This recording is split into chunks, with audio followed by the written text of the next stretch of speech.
چلیں اس کی چوکھٹ کو سلام کریں جس نے اسلام کی آبیاری کے لیے اپنی دولت کو پانی کی طرح بہا دیا، جس نے دین خدا کو آباد رکھنے کے لیے اپنے چمن کو بار بار ویران کیا، جس نے اسلام کو اس وقت سہارا دیا جب وہ یتیم عبداللہ کی انگلی تھامے حسرت زدہ کسی مددگار کی راہ تک رہا تھا، جس نے سب سے پہلے رسالت کی تصدیق کی، جس نے رسول کے پیچھے پہلی نماز جماعت پڑھی، جس کی اولاد نسل در نسل اسلام کی گھٹتی سانسوں کو اپنا لہو دے کر نئی حیات عطا کرتی رہی، آج بھی جس کے لال کے صدقے میں یہ جہاں اپنی شادابیوں کے ساتھ ٹھہرا ہوا ہے، جو آبروئے سورہ کوثر ہے،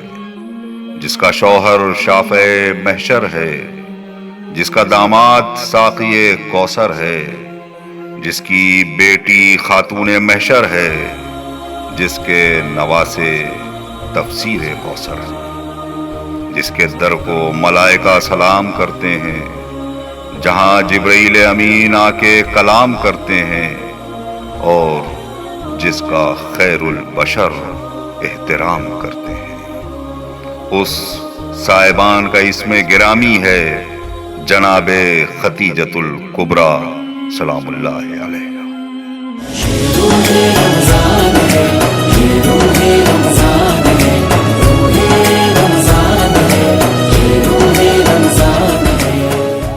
ناظرین السلام علیکم، ہماری خصوصی پیشکش صراط مستقیم آپ کی محبتوں کے سائے میں اپنے سفر پر رواں ہے۔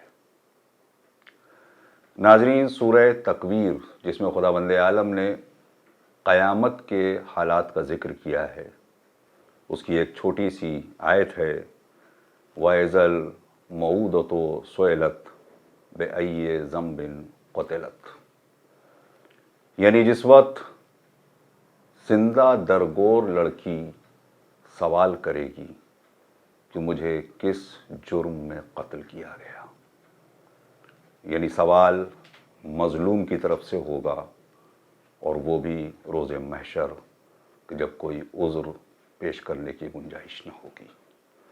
یہ اس وقت کا ذکر ہے کہ جب عرب، جن کے ہاں ایک بہت بڑی مردانگی تصور کی جاتی تھی، بیٹیوں کو زندہ درگور کر دینا، جہاں پہ مرد اپنی تمام تر بے حیائی کو اور اپنی تمام تر جتنی بھی غلطیاں تھیں ان سب کو اپنی مردانگی گردانتا تھا، اس عجیب و غریب ماحول میں ایک خوبصورت سا گھر، جہاں پر ایک باپ جو ایک درمیانی طبقے کا ایک عام انسان تھا، ایک چھوٹے سے کاروبار کا مالک تھا، اس نے اپنے پورے کاروبار کی باغ ڈور اپنی جواں سال بیٹی کو دے دی، اور اس نے اس طریقے سے باغ ڈور سنبھالی کہ دن دونا رات چوگونا کاروبار ترقی کرنے لگا، اور وہ جواں سال لڑکی جلد ہی پورے عرب میں ملکۃ العرب کے نام سے مشہور ہو گئی۔ اس نے اپنے کاروبار کو اس طریقے سے فروغ دیا اور اس طریقے سے کمال تک پہنچایا کہ مشہور ہے کہ عرب میں جو ایک بہت بڑا عکاظ کا بازار لگتا تھا، اس بازار میں جہاں پوری دنیا کے تاجرین آ کے شرکت کرتے تھے، وہاں پر جب تک کہ یہ ملکۃ العرب اس دن کا ریٹ طے نہ کر دے، اشیاء کی قیمت طے نہ کر دے، اس وقت تک کوئی زبان نہیں کھولتا تھا۔ یعنی دوسرے لفظوں میں اگر آج کے زمانے کے حساب سے میں کہوں تو یہ بہت آسانی سے کہا جا سکتا ہے کہ جو اس وقت کا اسٹاک ایکسچینج تھا، اس کا پورا کنٹرول جناب ختیجۃ الکبریٰ کے ہاتھ میں تھا۔ جناب السلام علیکم۔ وعلیکم السلام ورحمۃ اللہ۔ بہت ہی خوبصورت انداز میں آپ نے ابھی تک جو 2 دن کے پروگرامز میں تفصیلات بتائی ہیں، لیکن ظاہر ہے کہ بیوی کے فضائل اور اس کے بعد پھر آپ کے وفات کے حوالے سے بھی آج تھوڑی گفتگو کرنی ہے، اور بہرحال ایک بہتا ہوا دریا ہے، اس سے اگر ہمارے ناظرین جتنا زیادہ مستفید ہو سکیں بہتر ہی ہوگا۔ میں براہ راست آپ سے سوال کرتا ہوں، تجارت کے لیے اب جناب رسالت مآب صلی اللہ علیہ وآلہ وسلم تشریف لے گئے اور واپس آئے ہوں گے، تو اسی کے بعد کے حالات میں انشاءاللہ شادی کا ماحول بنے گا، تو وہ کون سی چیزیں تھیں کہ جن کو دیکھ کر کے آپ بہت متاثر ہوئیں، یا کچھ ایسے ڈیولپمنٹس ہوئے کہ جنہوں نے آپ کو متاثر کیا؟ اعوذ باللہ من الشیطان الرجیم، بسم اللہ الرحمن الرحیم، الحمدللہ رب العالمین، الصلاة والسلام علی رسولہ الکریم وآلہ الطاہرین اجمعین، لا سیما علی بقیت اللہ العظم الحجۃ ابن الحسن العسکری ولعنۃ اللہ علی اعدائہم اجمعین، اما بعد۔ دیکھیے، اس میں تو کوئی شک نہیں کہ تاریخ کا ہر مورخ یہی لکھتا ہے کہ شادی کا جو ذریعہ ہے وہ یہی تجارت ہے جی، اسی لیے میں کہتا ہوں، اور مجھ سے پہلے رئیس الواعظین نے بھی کہا اور لکھا بھی ہے، تجارت ہماری میراث ہے۔ چونکہ میرے بزرگوں کی کوئی بات یاد آ جاتی تو ان کا نام اس لیے میں لے لیتا ہوں کہ وہ زندہ ہیں، ان لوگوں نے خدمت کی ہے دین کی، اور رئیس الواعظین نے بہت قلمی خدمات کیے ہیں، بڑے قلمی خدمات ان کے ہیں، اور اس میں کوئی شک نہیں کہ ڈائریکٹ انڈائریکٹ وہ انشاءاللہ تعالی مومنین کے دلوں میں زندہ رہیں گے۔ انہوں نے جو کتابیں وغیرہ لکھی ہیں خود جناب خدیجہ سلام اللہ علیہ پر، اسے چاہیے کہ ہماری قوم پڑھے اور باقاعدہ اس تفصیل کو وہ سیکھے اور جانے۔ تو یہ جو میں فقرہ کہنا چاہتا تھا کہ تجارت ہی وہ ذریعہ بنی ہے کہ جناب پیغمبر اسلام سے جناب خدیجہ، یعنی یوں کہا جائے گوہر عصمت کے لیے جو دونوں والدین ذریعہ بنے، یعنی آپس میں نزدیک ہوئے ہیں، ان دونوں کے نزدیک ہونے کا ذریعہ یہی تجارت ہے۔ سبحان اللہ۔ تو جب جناب پیغمبر اسلام یہاں سے گئے اور جب واپس آئے ہیں تو اس میں دو واقعات ملتے ہیں، دو واقعات۔ پہلی بات تو راستے کی ہے، جب غلام میسرہ آیا ہے اور اس نے کہا کہ بی بی، جب یہ قافلہ جانے لگا تو چند منزلیں گزری۔ منزلوں کا مطلب یہ ہے کہ اتنی دور جاتے تھے کہ جانور مثلا جیسے تھک گیا ہے، ایک منزل یا اور بھی جو عرب منزل کا وہ آرام کر لے، پانی وانی پی لے، اور تو ایک منزل دو منزل اس طریقے سے وہ لوگ کرتے، جیسے ہمارا کلومیٹر ہے ویسے وہ منزل وہ کرتے تھے۔ ایک ایسے میدان میں پہنچے یہ لوگ کہ وہ میدان چاروں طرف پہاڑ تھے اور بیچ میں بہت بڑا میدان تھا، بہت بڑا صحرائی ٹائپ کا میدان، اور جیسے اس میدان میں پہنچے چاروں طرف سے گھنگھور گھٹائیں، پانی برسنے والا ہے۔ اب سب نے کہا بھائی یہاں رکو، ورنہ سب اپنے اپنے سامان اتارنے لگے۔ تو پیغمبر نے کہا سامان نہ اتارو، تم لوگ پہاڑوں کے اوپر اپنے جانوروں کو لے کے جاؤ، وہاں خیمہ ڈالو، اس لیے کہ بارش بہت تیز ہونے والی ہے، اور اتنی تیز بارش ہوگی کہ یہاں سیلاب آئے گا، تم بھی بہہ جاؤ گے، تمہارا مال بھی، جانور بھی بہہ جائیں گے۔ چونکہ پیغمبر کبھی جھوٹ نہیں بولے تھے، لہذا یہ پورے جتنے مشرکین تھے سب کے سب بالکل، جو یتیم عبداللہ نے کہا بھائی ٹھیک ہے، سب لوگ اوپر چلے گئے، خیمہ ڈالا۔ اتنے میں ابھی یہ پہنچے ہی تھے کہ بارش بڑی تیز موسلادھار ہوئی، اور دیکھا لوگوں نے کہ بالکل سیلاب چاروں طرف میدان میں پھیلا ہوا ہے۔ لوگوں نے 4 روز وہاں قیام کیا، 4 روز کے بعد پھر وہاں سے قافلہ گیا۔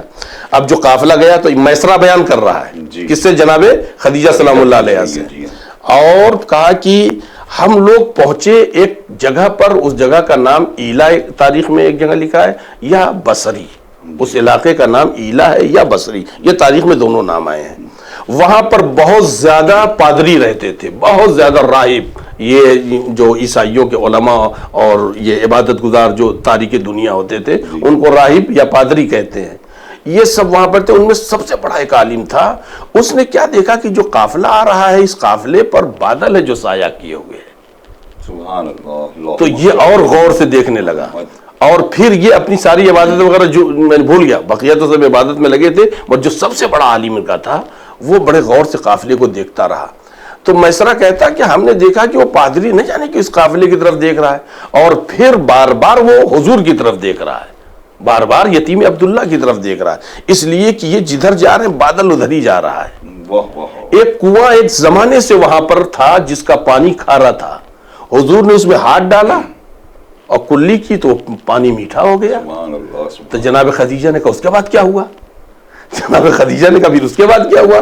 کہا بی بی ہم نے یہ دیکھا کہ وہ حضور وہاں سے اٹھے، اپنا منہ دھویا، اور اس کے بعد ایک درخت کے نیچے، سب لوگ سائیدار درخت کے نیچے بیٹھے ہوئے تھے، وہ جا کر کے ایک بالکل سوکھا ہوا، جیسے کبھی وہ ہرا رہا ہی نہ رہا ہو، کبھی ہرا بھرا تھا ہی نہیں، جا کے اس کے نیچے جیسے بیٹھے وہ بھر بھرا کر کے بالکل ہرا بھرا ہو گیا، اور وہ اپنی عبادت میں مصروف ہو گئے۔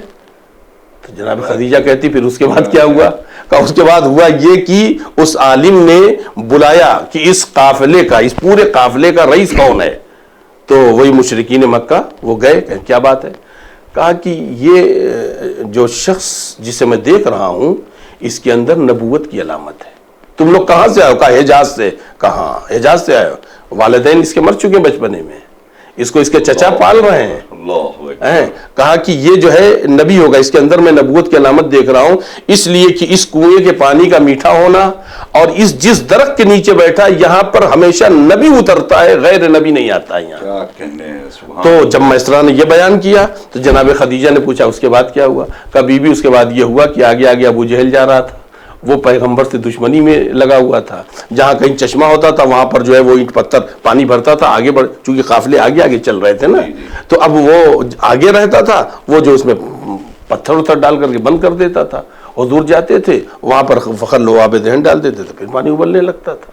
اب جناب خدیجہ سنتی جا رہی ہیں، کہا کہ جب ہم لوگ وہاں پر پہنچے تو وہ رات کا وقت تھا اور وہاں پر چہل پہل ہو گئی اور سارا سامان تجارت جتنا قریش کا تھا تب بک گیا، مگر انہوں نے کہا کہ تم لوگ اپنا سامان کھولنا بھی نہیں، ہم لوگوں نے سامان کھولا بھی نہیں۔ اب یہ سب تالی بجانے لگے ابو جہل وغیرہ کہ یہ تو گئے کام سے، اس لیے کہ اب تو کوئی آئے گا نہیں خریدنے، مگر دوسرے رسوب میں بھی جیسے لگتا ہے کہ لوگوں کو کوئی ڈھکیل رہا ہو، جاؤ سامان تجارت خریدنے، اور پوری آپ کی تاریخ تجارت میں اتنا فائدہ نہیں ہوا جتنا اس مرتبہ ہوا ہے۔ سبحان اللہ۔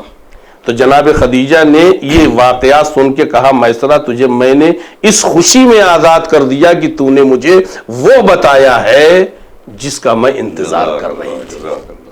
یہ تو ایک واقعہ ہو گیا۔ دوسرا واقعہ، جب حضور واپس آئے ہیں تو تاریخ کہتی ہے کہ بی بی اپنے بالا خانے پہ بیٹھی ہوئی تھی، تو مکے کا حکم یہ ہے کہ جب مکے میں آپ داخل ہوئیے تو آپ احرام باندھ کے داخل ہوئیے جی، اور پہلے جائیے آپ خانہ کعبہ کا طواف کریے جسے عمرہ کہتے ہیں۔ جی جی تو جناب پیغمبر اسلام تو نبی تھے نا، وہ تو اسلام لے کر کے آئے تھے، وہی جو جناب آدم سے لے کر کے قانون چلا رہا تھا۔ تو جناب خدیجہ نے کیا دیکھا کہ وہ سید بطا آئے اور سیدھے خانہ کعبہ گئے۔ اب جو خانہ کعبہ گئے انہوں نے طواف کیا تو بغل میں کچھ اور بھی آپ کی سہیلیاں یا کنیزیں تھیں بیٹھی ہوئی، تو انہوں نے کہا کہ جو میں دیکھ رہی ہوں تم لوگ بھی دیکھ رہی ہو؟ کہا کیا آپ دیکھ رہی ہیں؟ کہا میں یہ دیکھ رہی ہوں کہ وہ جناب محمد عربی صلی اللہ علیہ وآلہ وسلم جب یعنی آئے ہیں تو ان کے اوپر دو ملائکہ یعنی کچھ مخلوق ہے، دو جو سایہ کیے ہوئے ہیں، بادل سایہ کیے ہوئے ہیں، اور خانہ کعبہ کا یہ طواف کر رہے ہیں تو بھی وہ سایہ تھا، اور جب یہ چلے ہیں آئے ہیں میرے گھر کی طرف تب بھی سایہ ہو رہا ہے۔ تو انہوں نے کہا کہ ہاں بی بی جو آپ دیکھ رہے ہیں ہم بھی دیکھ رہے ہیں۔ سبحان اللہ۔ تو جناب خدیجہ سلام اللہ علیہ اپنے بالا خانے سے نیچے آئیں، جناب پیغمبر اسلام کا استقبال فرمایا، اور اس کے بعد آپ نے فرمایا کہ آپ جائیے آرام کریے، بعد میں حساب و کتاب ہو جائے گا، جو آپ نے لکھا ہے سب ہمیں منظور ہے، اس میں کسی طریقے کی ہمیں پریشانی نہیں ہے، مگر ہم جو لوگوں کو دیں گے اس سے 2 برابر ہم آپ کو دیں گے۔ اس طرح سے جناب خدیجہ سلام اللہ علیہ سے ملاقات ہوئی، اور جب پیغمبر اسلام آئے ہیں آپ کے پاس تو اب ظاہر سی بات ہے حساب و کتاب ہوا ہے، اور جناب شہزادی آپ سے بڑی متاثر ہوئی ہیں اور آپ کا اخلاق سنتی رہی ہیں۔ اب براہ راست ہم لوگوں کو اب شادی جی اب شادی کی جو بات ہے یہاں پر 2 طریقے سے باتیں ملتی ہیں، 2 طریقے سے باتیں ملتی ہیں۔ پہلی بات تو یہ ہے کہ خود تاریخ میں لکھا ہے، اور اس تاریخی حوالے کو رئیس الواعظین نے بھی لکھا ہے، اور میں نے دوسری کتابوں میں بھی اور دوسری جگہوں پر بھی دیکھا ہے، اس لیے میں تمام کا خلاصہ آپ کو بتانا یعنی آپ کے ذریعے سے ناظرین کے حوالے کرنا چاہتا ہوں کہ جناب خدیجہ سلام اللہ علیہ نے کہا کہ آپ کی عمر ہو گئی ہے، مطلب آپ جو 25 برس ایک جوان کی عمر ہوتی ہے، خوبصورت بھی ہیں، سب کچھ ہے، صاحب کمال بھی ہیں، آپ شادی کیوں نہیں کر لیتے؟ تو جناب پیغمبر اسلام نے کہا میں اپنے چچا کے پاس رہتا ہوں، میں یتیم ہوں، نہ اپنے گھر نہ باہر، کیا ہے، کون مجھ سے شادی کرے گا؟ تو جناب خدیجہ سلام اللہ علیہ نے فرمایا کہ اگر آپ تیار ہوں تو آپ کے لیے ایک صاحب جمال، صاحب مال، صاحب کمال لڑکی کا انتظام کر دیا جائے۔ تو آپ نے فرمایا کون ہے جو صاحب جمال اور صاحب کمال اور صاحب مال اور مجھے اپنی لڑکی دے گا، مجھے یتیم کو جس کے پاس کچھ نہیں مال ہے دنیا میں؟ تو جناب خدیجہ نے فرمایا اگر آپ راضی ہوں تو یہ کنیز حاضر ہے، جس کے جواب میں جناب پیغمبر اسلام نے کہا لا بل انت ملکہ، آپ کنیز نہیں ہیں، آپ ملکہ ہیں. ملکہ اب تک ملکۃ العرب عرب کہہ رہا تھا، دور جاہلیت کہہ رہا تھا، اور پہلی بار آپ نے اس زبان مقدس سے سنا جس پر وحی الہی کا پہرا لگنے والا. سبحان اللہ سبحان اللہ، کیا کہنا. اب یہ سوال کرنے کا دل چاہتا ہے، ظاہر ہے کہ آپ کی شادی ہوئی کیسے، کیا اس کے اہتمام تھے اور طریقہ کار کیا تھا؟ یعنی جیسے ہم لوگوں کے ہاں آج کل شادیاں ہوتی ہیں، یہ بھی اس کا بھی ذکر کیجیے گا کہ انداز یہی تھا یا کچھ ذرا سا مختلف انداز تھا؟ کیونکہ ظاہر ہے کہ وہ دور جاہلیت بھی تھا اور اس وقت اسلام آیا بھی نہیں تھا، اعلان بھی نہیں ہوا تھا، بھی کوئی ذکر نہیں تھا.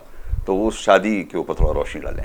دیکھیے اس شادی کے سلسلے سے بات یہ ہے کہ جناب خدیجہ سلام اللہ علیہا، یعنی عرب کا یہ دستور تھا کہ لڑکی کی طرف سے رشتہ نہیں جاتا تھا، جی رشتہ ہمیشہ لڑکے کی طرف سے. جی اور آج کل بھی بہرحال شریف گھرانوں میں لڑکوں کی طرف سے رشتہ جاتا ہے. بے شک. تو لڑکی کی طرف سے رشتہ نہیں کیا جناب خدیجہ اب یعنی اس رشتے کو آگے کیسے بڑھائیں. تو پہلے انہوں نے یہ اندازہ لگایا کہ دیکھیں حضور بھی دلچسپی رکھتے ہیں یا نہیں. جی جیسا کہ جناب ابو طالب علیہ السلام نے آپ کے چچا عمرو ابن اسد کو دو ٹوک لفظوں میں کہا تھا کہ خدیجہ کو دلچسپی میرے بھتیجے میں ہے اور میرے بھتیجے کو دلچسپی خدیجہ میں، اس لیے یہ شادی ہو رہی ہے. لہذا بات آپ زیادہ مہر کے آگے نہ بڑھائیں، چونکہ وہ مہر جو طے کی گئی تھی اس میں کچھ وہ بولنا چاہتے تھے اور وہ کچھ بولنا چاہتے تھے، لہذا لکنت کی وجہ سے یعنی لکنت ہو گئی، نہیں بول پائے. انشاءاللہ تعالیٰ ذکر آئے گا ہی. تو جناب خدیجہ یہ سوچ رہی تھی کہ مطلب یہ بات آگے بڑھے کیسے، اب میں رشتہ دے نہیں سکتی. تو ایک نفیسہ نام کی تاریخ میں ایک خاتون ملتی جن کو انہوں نے بھیجا کہ تم کسی طرح سے اندازہ لگاؤ کہ حضور یعنی یتیم ابو طالب بھی آمادہ ہے یا نہیں ہے. اتفاق سے یہ گئی خانہ کعبہ کے پاس، تو دیکھا کہ حضور بھی طواف کر کے ادھر سے نکل رہے تھے، تو انہوں نے الیک سلیک کیا حضور سے، نفیسہ نے. تو نفیسہ سے پیغمبر اسلام کی جو بات ہوئی اس میں نفیسہ نے کہا کہ تم کیوں نہیں تیار ہو جاتے ہو خدیجہ. تو انہوں نے کہا خدیجہ مجھ سے کیوں شادی کرنے لگی؟ بڑے بڑے لوگوں کا رشتہ انہوں نے ٹھکرا دیا. کہ اگر آپ راضی ہو تو آپ مجھ سے کہیے راضی ہے یا نہیں ہے، آپ پہلے بتائیے. کہ ٹھیک ہے بسم اللہ، اگر ایسا ہو جائے تو کہا ٹھیک ہے، تو ہم انشاءاللہ تعالیٰ ذکر کرتے ہیں اور آپ بھی اپنے ہاں ذکر کریے. تو جناب پیغمبر اسلام آئے جناب ابو طالب علیہ السلام کے پاس اور آپ نے اس واقعے کو ذکر کیا. تو جناب ابو طالب علیہ السلام نے اپنے بھائیوں کو بھی بلایا، جس میں عباس بھی تھے، جناب حمزہ بھی تھے، اور اس میں یہ ابو لہب کمبخت بھی تھا، چونکہ وہ بھی چچائی تھا، سگا چچا تھا. تو اس وقت جیسے ہی پیغمبر اسلام نے کہا کہ ایسی سی بات ہے اور خدیجہ چاہتی ہیں شادی کرنا اور میں خدیجہ سے شادی کرنا چاہتا ہوں، تو سب لوگ تو بہت خوش ہو گئے. شریف خاندان، اعلیٰ نسب، صاحب جمال بھی ہیں، صاحب مال، صاحب کردار ہیں. انہیں دنیا عرب جو ہے طاہرہ کہہ رہی ہے، انہیں دنیا عرب سیدت القریش کہہ رہی ہے. تو سب خوش تو ہو گئے، مگر ابو لہب کی بے چینی بڑی عجیب و غریب تاریخ نے دکھائی ہے. آخرکار وہ جو ہے یعنی چڑ کر کے کہنے لگا کہ اے میرے بھتیجے، ہماری زبان اور ہمارے وقار کو مٹی میں نہ ملاؤ. کہاں خدیجہ اور کہاں تم. تب جناب عباس بولے، کہا تو ہمیشہ وہی بات بولے گا جو منحوسوں کی زبان ہوتی ہے. سبحان اللہ. میرے بھتیجے میں کمی کیا ہے؟ میرا بھتیجا خوبصورت ہے اور خوبصورت کے ساتھ ساتھ صاحب کمال ہے. خدیجہ کو کیا چاہیے؟ اور اگر جہاں تک بات رہ گئی مہر کی، تو خدیجہ جتنا مہر کہیں گی اتنا دوں گا، چاہے اس مہر کے لیے مجھے بادشاہوں کے دروازوں پہ کیوں نہ جانا پڑے، مگر میں یہ رشتہ کرا کے رہوں گا اگر مہر کی بات ہے تو. بہت خوبصورت منظر کشی کر رہے ہیں حضور. سبحان اللہ سبحان اللہ. اور پھر اس کے بعد جناب پیغمبر جناب ابو طالب علیہ السلام نے جناب صفیہ کو بھیجا، جناب صفیہ اپنی بہن کو بھیجا. جناب صفیہ جب گئی ہیں وہاں پر، تو جناب صفیہ کا بہت ہی پرتپاق خیر مقدم کیا اور اپنے مخصوص کمرے میں لے کر کے گئیں. اپنے مخصوص کمرے میں لے جا کر کے گئیں اور لے جانے کے بعد کہا آپ ایک خاندان محترم سے آئی ہیں، اور کنیزوں سے کہا کہ مخصوص شربت اور ناشتے کا انتظام کرو. اور پھر فرمایا کہ آپ حکم فرمائیں، آپ نے کیوں زحمت یہ کی ہے؟ تو جناب صفیہ نے کہا کہ میں نے کچھ سنا ہے، اس کے لیے آئی ہوں، تصدیق کروا لوں آپ صحیح کہہ رہی ہیں. تو جناب خدیجہ نے یہ بھی نہیں پوچھا آپ نے کیا سنا ہے. لوگ کہتے ہیں نا تھوڑی سی بات ٹالتے ہیں، یہ بھی نہیں کہا. تاریخ کہتی جناب خدیجہ نے یہ بھی نہیں کہا کہ آپ نے کیا سنا ہے، لوگوں نے کیا کہا ہے، کیسے آپ نے سنا، کوئی بات نہیں. سیدھے انہوں نے کہا جو آپ نے سنا سب صحیح سنا ہے. جو آپ نے سنا سب صحیح سنا ہے، میں آپ کے بھتیجے سے شادی کرنا چاہتی ہوں، اور میں اس عظیم المرتبت شخصیت کو باقاعدہ پہچانتی ہوں، آسمانی کتابوں سے بھی پہچانتی ہوں، اس کی نشانیوں سے بھی پہچانتی ہوں۔ جس گوہر نایاب کی میں تلاش میں تھی وہ گوہر نایاب مجھے دکھ گیا ہے، لہذا میں خود یہ شادی کرنا چاہتی ہوں۔ لہذا جناب صفیہ واپس آئیں، اور آنے کے بعد انہوں نے ادھر کہا کہ آپ شادی کا انتظام کریے، ادھر جناب ابو طالب علیہ السلام سے آ کے بتایا، اور پھر شادی کا جو انتظام ہوا ہے تاریخ بھی اس چیز کو پیش کر۔ ولیمے کا بھی ذکر بہت ضروری ہے۔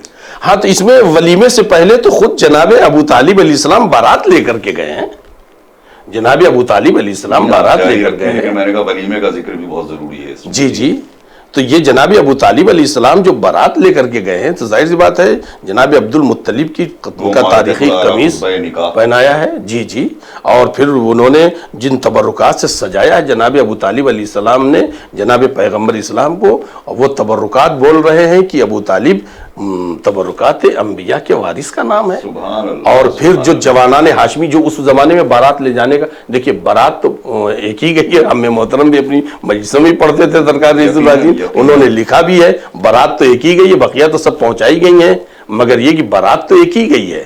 جناب پیغمبر اسلام کی جب بارات گئی ہے تو تاریخ نے اس سما کو پیش کیا ہے کہ وہ جو طریقہ تھا اس زمانے کا، ایک عرب کی شان ہوتی تھی، تلواریں ننگی اوپی ہوئی اور درمیان میں وہ دولہا، اور لے کر کے بارات جاتے تھے۔ مگر ہاں، اس بارات میں عربی جاہلیت کی کوئی شرارت نہیں تھی، عربی وقار تو دیکھا ہے تاریخ نے، مگر دور جاہلیت کی کوئی بدتمیزی، دور جاہلیت کی کوئی شرارت، دور جاہلیت کا کوئی ایسی رسم جس پر عقل حیران ہو، ایسا کچھ نہیں۔ وقار عرب کا بہرحال خیال کیا گیا ہے۔ پھر وہاں پر جب آپ گئی ہیں تو جب یہ بارات لے کر کے گئے ہیں، ادھر پردے کے پیچھے جناب خدیجہ ہیں، ادھر جناب ابو طالب علیہ السلام، اور یہ تمام باراتی لوگ، اس میں ابو جہل بھی تھا۔ ابو جہل بھی چڑھا ہوا بیٹھا تھا، اس لیے کہ اس نے بھی یعنی دعوت دی تھی اپنے لیے شادی کے لیے، جو جناب شہزادی نے انکار کیا تھا۔ تو یہاں پر جو جناب ابو طالب علیہ السلام نے خطبہ پڑھا ہے، بہرحال میں اس تفصیل میں تو نہیں جاؤں گا، مگر اس میں جناب ابو طالب علیہ السلام نے جو فخریہ جس بات کو، اور وہ واقعاً اسی خاندان کا ایک افتخار بھی جس میں آپ نے فرمایا ہے، اور مجھے وہ فقرہ بہت اچھا لگتا ہے جب بھی میں پڑھتا ہوں، جس میں آپ نے فرمایا ہے کہ الحمدللہ الذی جعلنا من زرع ابراہیم و ذریت اسماعیل۔ سبحان اللہ، سبحان اللہ۔ میں تمام تعریفیں اس اللہ کے لیے کہ جس نے ہمیں نسل ابراہیم اور ذریت اسماعیل میں قرار دیا ہے، یہ بہت بڑا افتخار، اس لیے کہ جناب خدیجہ بھی ذریت ابراہیم سے ہے، بڑا افتخار بھی ہے اور بہت بڑی دلیل ایمان بھی ہے۔ دلیل ایمان بھی، الحمدللہ یہ بہت بڑی دلیل ایمان بھی، صحیح آپ نے فرمایا۔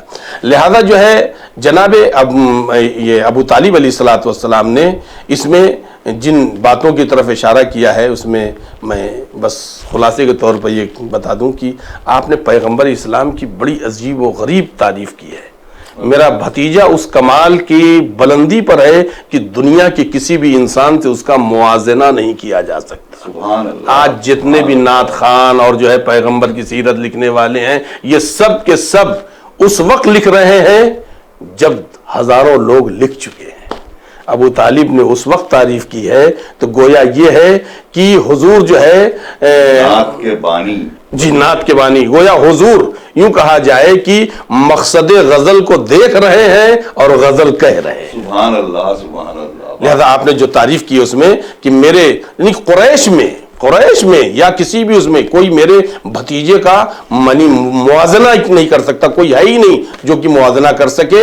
اور جہاں تک مال کی بات ہے تو مال تو رزق ہے جو آج ہے اور کل چلا جائے گا، مگر میرے بھتیجے کے پاس جو کمال ہے یہ ختم ہونے والا یہ سب اشعار کی شکل میں نہیں، یہ خطبے میں جناب ابو طالب علیہ الصلوۃ والسلام نے جو ارشاد فرمایا۔ اس کے بعد آپ نے وہ فرمایا وہ مہر کے سلسلے میں، تو آپ کے جو چچا تھے جناب خدیجہ کے، جناب عمر ابن اسد، وہ کچھ بولنا چاہے کہ مہر ابھی کم ہے اور کہاں خدیجہ کی مہر اتنی، تو ان کو لکنت آ گئی، تو جناب ابو طالب السلام سمجھ گئے کہ یہ یعنی کچھ مہر کے بارے میں کہنا چاہتے ہیں، تو اس وقت آپ نے فرمایا تھا کہ خدیجہ کی بھی دلچسپی ہے، اور اس وقت جناب خدیجہ نے، میں اس موقع پر دو باتیں تاریخ کی عجیب و غریب ہے جو جناب خدیجہ علیہ السلام نے عظمت رسالت کو بتایا ہے، کہا اے میرے چچا، ہر چیز میں آپ میرے سرپرست ہیں، مگر شادی کے معاملے میں آپ میرے سرپرست نہیں ہیں۔ یہ رشتہ میں نے طے کیا، یہ میری خواہش ہے، لہذا جو بھی مہر آپ رکھیں وہ مہر میں اپنے مال سے دیتی ہوں۔ کیا کہنا ہے، میں اپنے مال سے دیتی ہوں۔ تو اس وقت وہ وہاں پر ابو جہل چڑ کے کہتا ہے ارے اب عورت مرد کا مہر دے گی؟ تب جناب ابو طالب علیہ السلام نے کہا میرا بھتیجا اس کمال پر ہے کہ لوگ دنیا بیچ کر کے لا کر کے دیں کہ تم میری بیٹی سے شادی کر لو، یہ مہر لے لو۔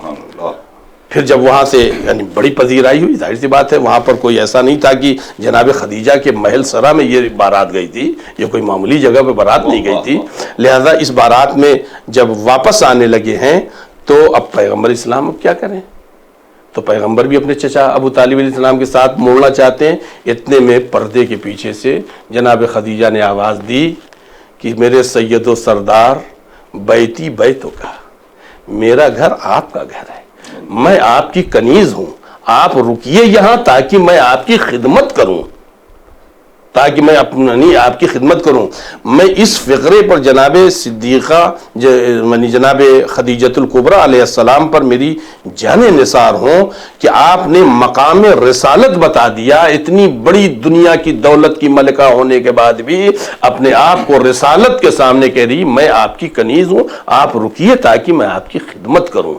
اللہ تعالیٰ نے اس تواضع کو اتنی بلندی دی کہ فقط ام المومنین نہیں بنایا، مرکز عصمت کی ماں بنا دی۔ سبحان اللہ۔ ناظرین، بہت ہی اہم سوالات ہیں، یقیناً میری آنکھیں جیسے اشکبار ہیں، آپ کی آنکھیں بھی اشکبار ہوں گی، اور اس موقع کے اوپر ذرا تصور کریں کہ جب اس بی بی نے اس دنیا سے کوچ کی ہوگی تو پیغمبر اسلام صلی اللہ علیہ وآلہ وسلم اور ان کے پورے کنبے کے اوپر کیا بیتی ہوگی، کن حالات سے دوچار ہوا ہوگا وہ پورا خاندان۔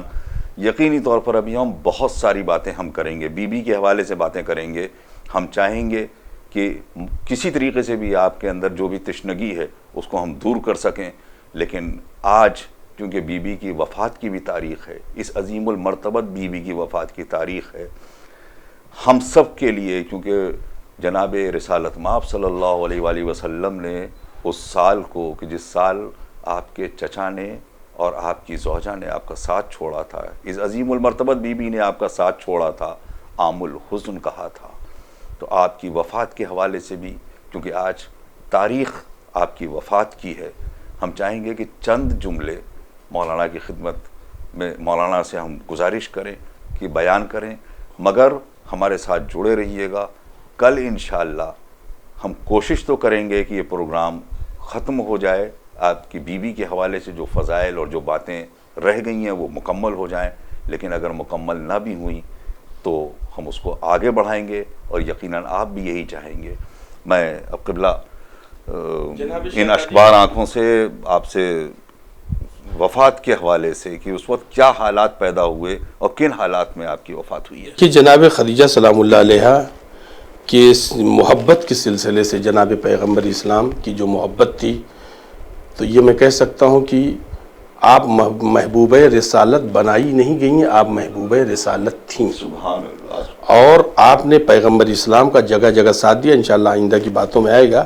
مگر ہاں، جب جناب خدیجہ سلام اللہ علیہ اس دنیا سے رخصت ہونے لگیں، اور وہ وقت تھا جب جناب شہزادی فاطمہ زہرا علیہ السلام 4 یا 5 برس کی ہیں، آپ سرانے بیٹھی ہوئی ہیں، اور جناب شہزادی اپنے جسم کی کمزوری اور وہ جو نزاع کا وقت ہوتا ہے، تو جناب خدیجہ جس نے پوری دنیا کو نہیں پورے عالم اسلام کو کھلایا ہو، اس نے بانی اسلام سے مانگا تو کیا مانگا۔ ایک فقرہ کہا کہ میری بیٹی اپنے بابا سے کہنا کہ مجھے دفن کریں گی تو اپنے کرتے میں دفن کریں گی۔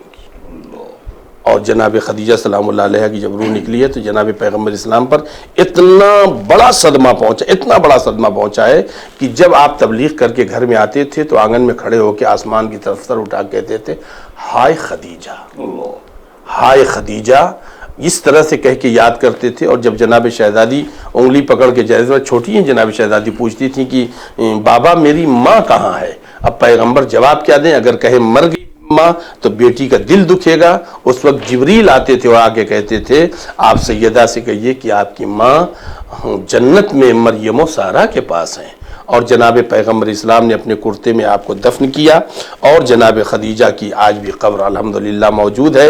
اور آپ کا پہلے صاحبان تھا، مگر یہ ظالم حکمران وہابیوں نے جیسے جنت البقیع کا صاحبان ختم کیا، آپ کا بھی صاحبان توڑ ڈالا۔ مگر ہاں اتنا ہے کہ جناب خدیجہ کو کفن ملا۔ آپ کہاں آپ کی دفن ہوئی؟ یہ مکہ مکرمہ میں، وہ اس کو حجون کہتے ہیں، وہ علاقہ ہے، اور یہ جنت المعلیٰ کے نام سے، جنت المعلیٰ کے نام سے وہ مشہور ہے۔ وہاں پر ایک یعنی علاقہ ہے، وہیں پر جناب ابو طالب السلام، جناب عبد المطلب اور جناب خدیجہ علیہ السلام کی قبر ہے۔ میں بھی جب حج کرنے گیا تھا تو میں نے زیارت الحمدللہ یہ شرف حاصل کیا ہے۔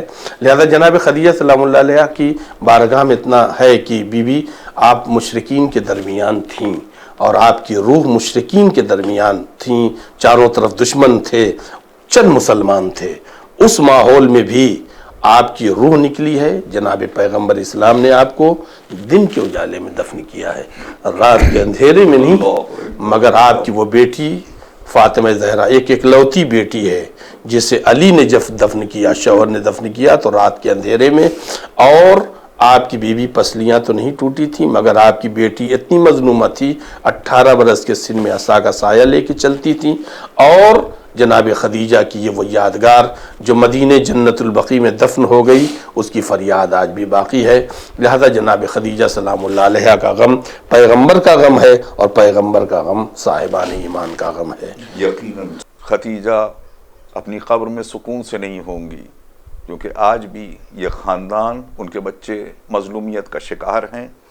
آج بھی اگر ان کی بیٹی کی قبر کی طرف دیکھیں، ان کے بچوں کی قبروں کی طرف دیکھیں، تو آج بھی 4 قبریں ایسی ہیں کہ جن پر سایہ نہیں ہے۔ آج بھی ایک مظلوم ہے جو غیب میں، تنہائی کے عالم میں منتظر ہے کہ کب ہم اس کو بلائیں، کب ہم وہ ماحول پیدا کریں، کب ہم ماحول سازگار کریں کہ اللہ کی طرف سے اس کو اذن ملے اور وہ ہمارے درمیان آئے۔ ناظرین، ہم سب کو ہمارے امام بہت چاہتے ہیں۔ خدیجہ کا یہ بیٹا، خدیجہ کا یہ نور نظر ہم سب سے ملنے کو بے چین ہے۔ آئیے ہم اسی بی بی کے صدقے میں یہ دعا مانگیں کہ مولا ہمیں وہ توفیق دے، ہمارے اعمال ایسے کر دے کہ ہم امام کو منہ دکھانے لائق ہو جائیں، اور امام بھی ہمارے درمیان آ کر شرمندہ نہ ہوں۔ ناظرین، اسی کے ساتھ ہم آج آپ سے اجازت چاہتے ہیں۔ کل انشاءاللہ ہم بی بی کے حوالے سے مزید سوالات کریں گے، اور یقینی طور پر آپ کا تعاون چاہیں گے۔ خدا حافظ و ناصر، والسلام علیکم ورحمۃ اللہ وبرکاتہ۔